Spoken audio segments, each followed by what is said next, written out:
맥케인 성경 읽기 209일차입니다. 성도 여러분, 하나님을 믿으면서도 하나님보다 앞세우는 것이 있을 수 있습니다. 기도보다 내 계산이 앞설 수 있습니다.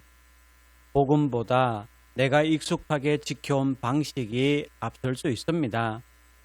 하나님과의 관계보다 당장 문제가 해결되는 것이 앞설 수 있습니다.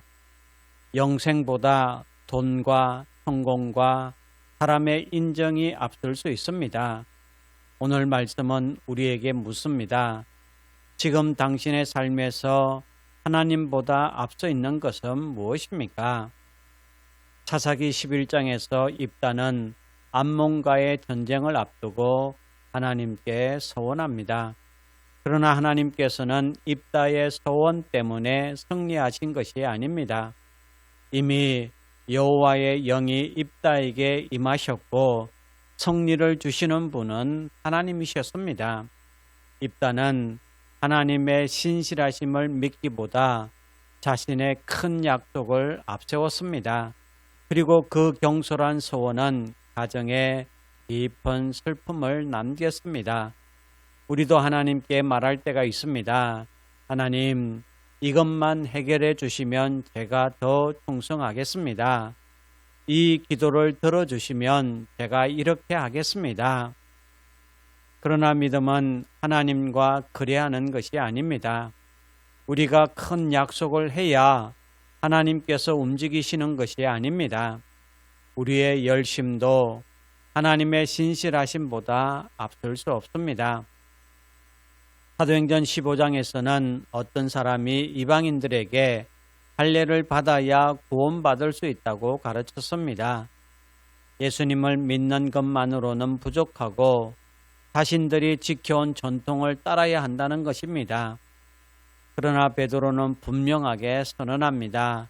우리는 그들이 우리와 동일하게 주 예수의 은혜로 구원받는 줄을 믿노라. 전통은 중요합니다. 교회의 질서도 중요합니다.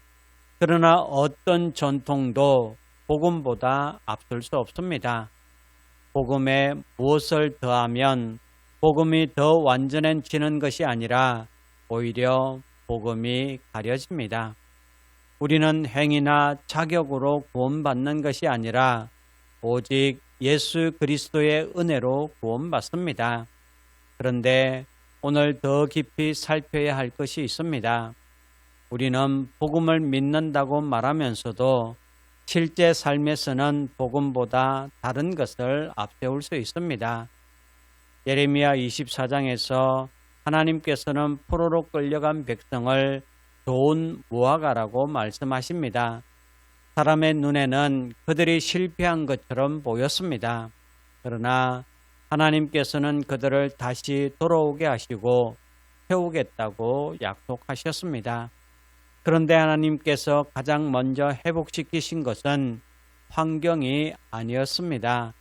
내가 여호와인 줄 아는 마음을 그들에게 주어서 그들이 전심으로 내게 돌아오게 하리니 하나님께서 원하시는 것은 형편이 좋아지는 것보다 마음이 하나님께 돌아오는 것입니다. 우리는 문제의 해결을 원합니다.